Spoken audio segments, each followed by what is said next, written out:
The exciting thing is that Ginny D just dropped a video on Thursday, December 15th, 2022, that allowed me to figure out a thing that has been bothering me for well over a year. So let's get into it.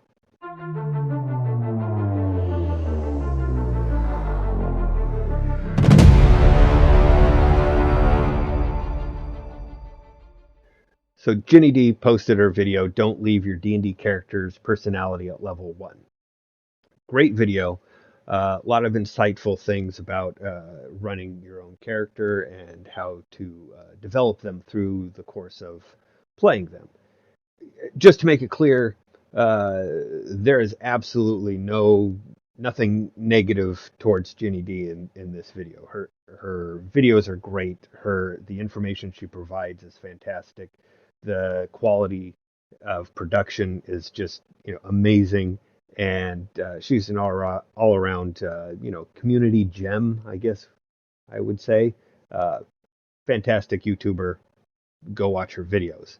The problem I have is something that is seems inherent within the overall role playing community, and it's that our language either has become or maybe has always been a little sloppy, which is amazing for people for a community that is known to be really detail oriented and detail focused on, especially when it comes to character mechanics and what abilities affect other abilities and how to make a character really optimized. Like, i'm I'm amazed I don't see more optimization people clamoring about this sloppiness in language. And what I'm specifically talking about here that became clear in Ginny D's video is, at one point she says most characters have their own individual plot arc. This is usually related to why they began adventuring. And then later she says, but in many cases it's possible to complete that quest, and by quest she's referring to the plot arc, and still have a flat character arc. So there's two things. There's the plot arc and the character arc. And the plot arc is usually the same thing as narrative arc. And in literature, it's the rise and fall of action in the story. And character arc is the change throughout the story of a character. And the problem that I have is the origins of arc in both of those terms come from literature and then film. And in both of those mediums, in literature and film, the story's set. It is once, especially once it's finished. I mean, maybe the author or the writers have the arcs pre-planned, or maybe they're writing and it's a free flow and it goes where it takes them, and they kind of know what the ending is supposed to be, but they're surprised when they get there. In either case, once it's finished, then you can see what the arc is. In a role-playing game, D&D or otherwise, that it doesn't work like that. Essentially, everybody is the writer when they're playing. And so it's only after a session that you can look back and go, was there an arc? And if there was, then you can try to figure out, where exactly it led. So plot arc, being a narrative arc, is only resolved at the end of a session, and then once you put several tens years of sessions together, can you see where the arc is going? And in any given adventure, you don't know where the arc is actually going to go. Even though you've got an adventure, if it's a pre-published adventure, and you know the points and where the characters are supposed to get in order to complete this adventure, you don't know how they're going to complete it. You don't know if they're going to complete it. The characters could just walk away at any moment going, you know what? Not our bag. We don't want to deal with this. We're heading back to town or going back that other way.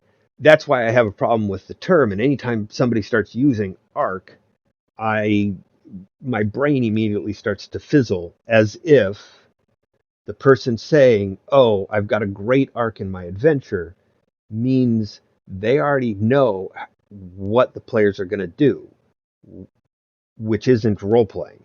It isn't a role playing game. If you know what the characters are already going to do, you're writing a novel. And then the same thing for character arc. And she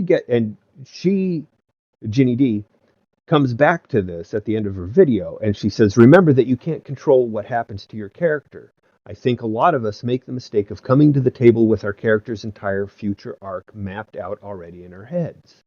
And then goes on to say that, that's bad, it's going to cause a lot of problems for you at the table because you're trying to fit a predetermined outcome to a character when you don't know what's going to affect them over the course of any given session, let alone over the course of a campaign, which, side tangent, is another term that I see very sloppily, loosely used in the community, where I see some people saying, "Oh, I got a great campaign, I'm going to run it," and they mean an adventure. And like in very old terminology, a module. It's one adventure. It's contained, and once it's done, then the characters go on to another adventure. And in my experience, campaign has always meant the larger framework of the world in which all the adventures and the characters take place. And one campaign includes a core set of players and their characters through whatever adventures they go on. And if some characters die, then those players can bring in new characters, but they're still within that world. Those adventures are still considered canon, for lack of a better word.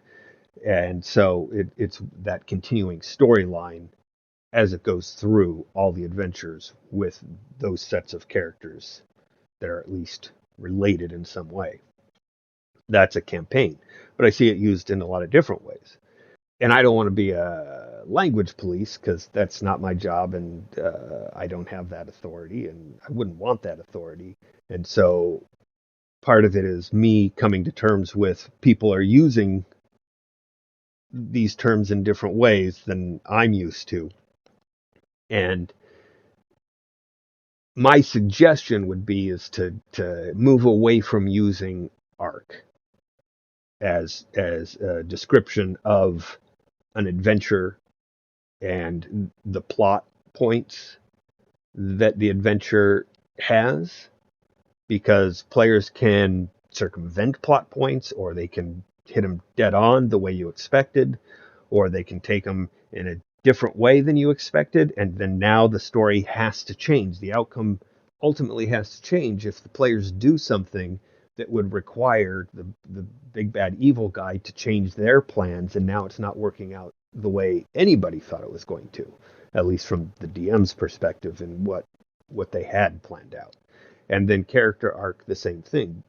It's a bad term to use because it implies a foreknowledge of where it's going.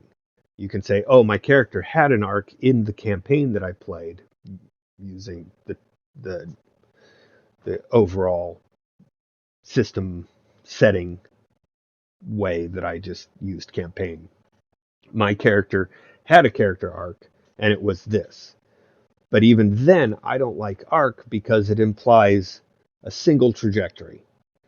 And it's an ICBM, you know, long range ballistic arc that's going up and then down, and that's all that it is. But in a role playing game, things are messy and interesting and fun and surprising, and so it's never an arc. It's for it's growth and decay, character growth and decay. It's my character's life, because you're essentially trying to play a living, breathing character, and you're going to have periods of growth and decay, and these are going to, when you look back on it, they're going to create, you'd be able to map out small arcs, but then, it's going to ebb and flow. There's going to be ups and downs and areas of flat where the character doesn't change or doesn't experience any growth.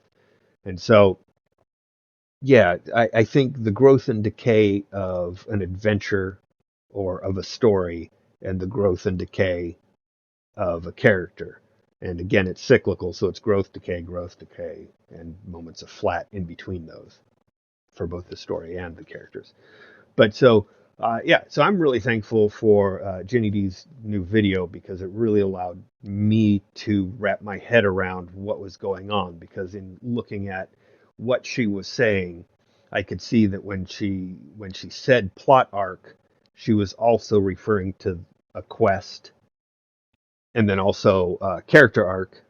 She also uses the term personal growth and to grow and change. So that really helped me wrap my head around like why I was having an issue whenever I see, on Reddit or something, somebody saying, "Oh, my character's arc," or I've got a great character and their arc is going to be, and realizing, okay, yeah, they want them to grow in that direction. But again, you don't know how the game is going to affect your character, and you can keep trying to, fit the piece into the right place, but at some point you'll probably realize you've got a square peg and the adventure you're on is a round hole, so it's not going to fit.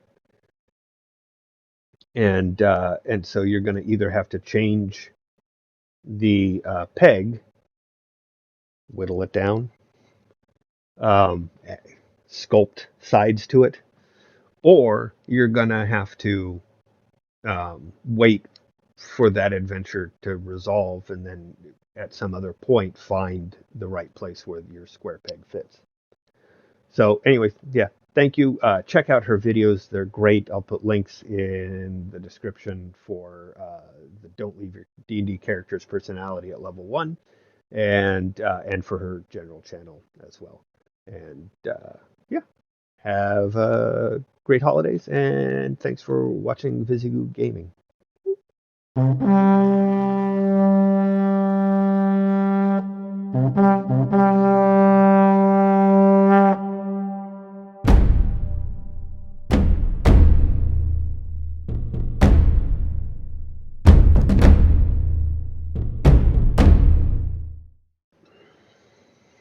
Well, I just did a classic YouTube mistake, and I recorded this video, but I didn't have the headset on, so I didn't have the mic on, so I didn't have the sound recording.